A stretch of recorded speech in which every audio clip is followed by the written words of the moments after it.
થોડા દિવસ પહેલા ઉત્તર ગુજરાતના ઓગળધામ ખાતે સમસ્ત ઠાકોર સમાજ ભેગો થાય છે અને સમાજનું એક બંધારણ ગેનીબેન ઠાકોર રાખે છે।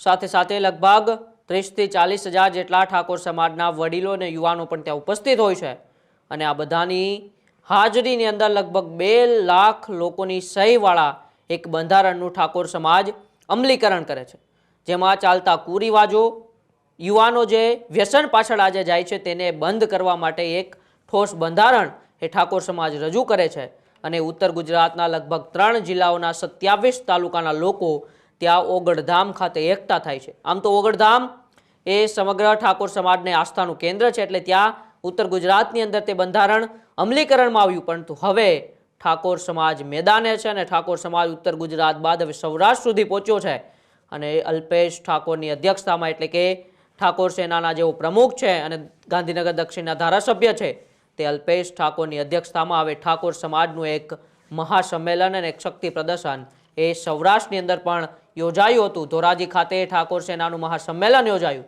એ મહાસંમેલનની અંદર અલ્પેશ ઠાકોરે શું એલાન કર્યું અને હવે ઠાકોર સમાજની આવનારા સમયમાં ગુજરાતમાં શું રણનીતિ છે, આજે આપણે ચર્ચા કરવી છે। સૌરાષ્ટ્રના રાજકોટ જિલ્લાના ધોરાજી ખાતે ઠાકોર સેનાનું એક મહાસંમેલન યોજાયું। આ ઠાકોર સેનાના મહાસંમેલનની અંદર ઠાકોર સેનાના પ્રમુખ અને ગાંધીનગર દક્ષિણના ધારાસભ્ય અલ્પેશ ઠાકોર હાજર રહ્યા। અલ્પેશ ઠાકોરે ધોરાજીથી ગાંધીનગરના કાર્યક્રમનું એલાન કર્યું। આમ તો તેઓએ ઓગળધામ ખાતેથી પણ તે કાર્યક્રમનું એલાન કર્યું હતું કે 26 જાન્યુઆરીએ ગાંધીનગરમાં સરસ્વતી ધામનું નિર્માણ છે, તેના માટે 3 વાગ્યે રાત્રે આવવાનું છે, એટલે સમાજને ફરી એક વખત અલ્પેશ ઠાકોરે જગાડ્યો છે। ઓગળધામ ખાતે જ્યારે બંધારણની અમલીકરણ હતું એ કાર્યક્રમની અંદર પણ અલ્પેશ ઠાકોરે જાહેરાત કરી હતી કે 26 જાન્યુઆરીના રોજ ગાંધીનગરની અંદર જે સરસ્વતી ધામનું નિર્માણ સમગ્ર ઠાકોર સમાજ માટે કરવાનું છે, દીકરા દીકરીઓના શિક્ષણ ક્ષેત્રે હરણફાળ ભરવા માટે એક સમાજના ભવનનું નિર્માણ થવાનું છે, ત્યારે આપ સૌએ રાત્રે 3 વાગ્યે આવવું જોઈએ। 10 વર્ષ પૂર્ણ થતાં જ 26 જાન્યુઆરીએ ગાંધીનગરમાં ઠાકોર સમાજનું એક શક્તિ પ્રદર્શન થવાનું છે। ઠાકોર સમાજની એકતાનો સંદેશ રાત્રે 3 વાગ્યે આપવાનું છે, અલ્પેશ ઠાકોરે કહ્યું છે। આવો પહેલા આપણે અલ્પેશ ઠાકોરનું નિવેદન સાંભળીએ, જેમાં તેઓએ એ સૌરાષ્ટ્રના ધોરાજી ખાતે યોજાયેલ ઠાકોર સેનાના મહાસંમેલનમાંથી શું હુંકાર કર્યો હતો। વાર લાગી છે એ જુદું ના પડે એનું ધ્યાન રાખજો। આ ભેગું કરતા વાર લાગી છે કારણ કે આવનારી પેઢીઓની દિશા નક્કી થાય। એક સંગઠન બનવું અને ટકાઈ રાખવું એ અઘરો વિષય છે, ત્યારે આ ભગવતી ભોળાનાથ ઈષ્ટદેવ આપણા ભગવાન જ આ સંગઠન ચલાવે છે, નહીતર આટલું લાંબુ ચાલવું સંગઠન, 15 વર્ષથી એક ધાર્યું સંગઠન, અને કોઈ ગુજરાત ક્ષત્રિય ઠાકોર સેના ઉપર ડાઉટ નથી કરતું, કોઈ શંકા નહીં કરતું હોય। એટલે કોઈને શંકા હોય તો એ મનમાંથી કાઢી નાખે। 1 કિલો ગીત બન્યું હતું, ઘેલું કર્યું ગુજરાત, ઠાકોરોએ ઘેલું કર્યું ગુજરાત। 26 જાન્યુઆરીએ ફરીથી ઘેલું કરવા માટે ભેગા થવાનું છે। આપને કહું, મેં હંમેશા સમાજ ઉત્થાનની વાત કરી છે, સમાજની વિકાસની વાત કરી છે। જેને જે મારો વિરોધ કરવો એ કરે, પણ પહેલા એક હું ડાયલોગ મારતો એમ કે તમારું વ્યક્તિત્વ એટલું મોટું કરી દો કે તમારી હાજરી માત્રથી કોઈ અકળે ઉઠે। હું ઘણીવાર જોતો આવું છું કે આપણે જઈએ ને ત્યારે ઘણા બધા અકળાઈ જાય છે। કેમ? કારણ કે આપણે સાચી વાત કરીએ છીએ। કેમ? કારણ કે આપણે એકતાની વાત કરીએ છીએ। કેમ? તો કે આપણે તમામ લોકોને સાથે લઈને ચાલવાની વાત કરીએ છીએ। એમ તમને બધાને હું એટલી ખાતરી આપું, ચિંતા ના કરતા, આને વાલા વક્ત હમારા હૈ।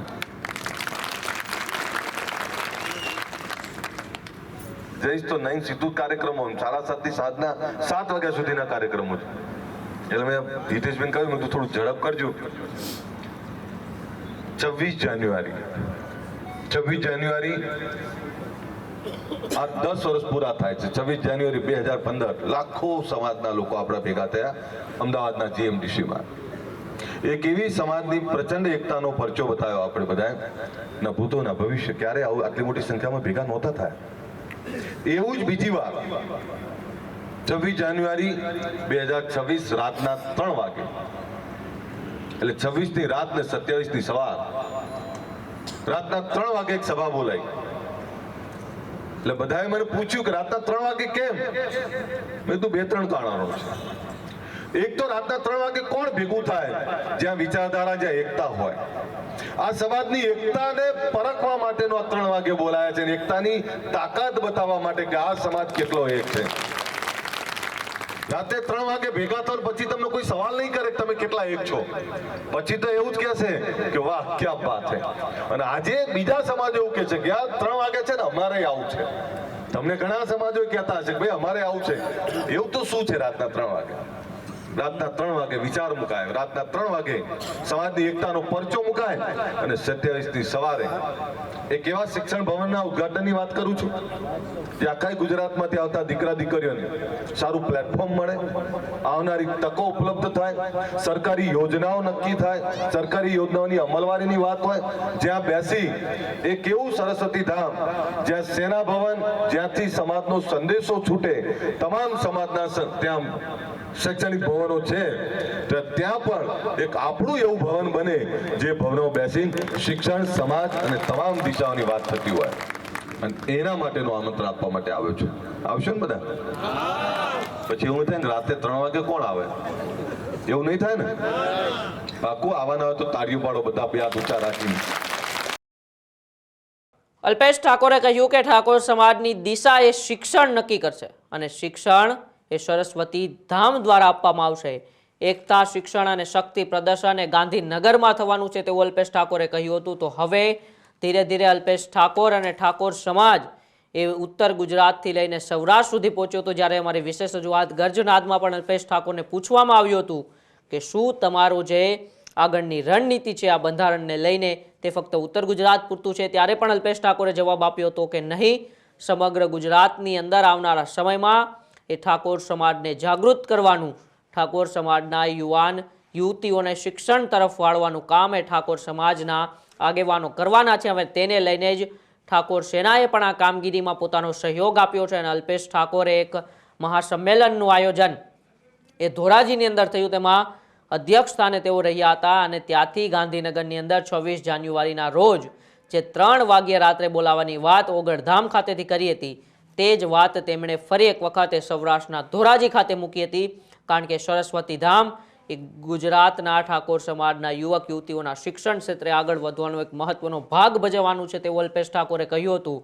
સાથે સાથે કહ્યું કે સમાજની એકતા જળવાઈ રહે, સમાજમાં શિક્ષણનું સ્તર ઊંચું આવે, સમાજનું સંગઠન જળવાઈ રહે, તે માટે પણ સરસ્વતી ધામ ખૂબ જ મહત્વનું છે. અને હવે આવનાર સમયમાં જોવાનું એ રહેશે કે સૌરાષ્ટ્ર બાજુ, મધ્ય ગુજરાત હોય, કચ્છ હોય કે દક્ષિણ ગુજરાતની અંદર પણ ઠાકોર સેના કે ઠાકોર સમાજ કોઈ મહાસંમેલનને શક્તિ પ્રદર્શન કરે છે કે નહીં. પરંતુ અત્યારે તો સૌની નજર હવે 26 જાન્યુઆરીના રોજ ગાંધીનગર ખાતે સરસ્વતી ધામના યોજાવાના એક શક્તિ પ્રદર્શન પર છે કે ત્યાં શું ઠાકોર સમાજના શક્તિ પ્રદર્શનની અંદર શું કોઈ મોટો નિર્ણય લેવાશે અને નિર્ણયથી ગુજરાતની રાજનીતિમાં શું કોઈ નવા વળાંકો આવશે કે નહીં, એ તો 26 જાન્યુઆરીની રાત્રે જ ખબર પડશે. પરંતુ આવી જ અવનવી માહિતી સાથે તમે જોડાયેલા રહેજો અમારી સાથે. ત્યાં સુધી જોતા રહો ન્યૂઝરૂમ ગુજરાત, ગુજરાતનો ગર્જનાદ. નમસ્કાર.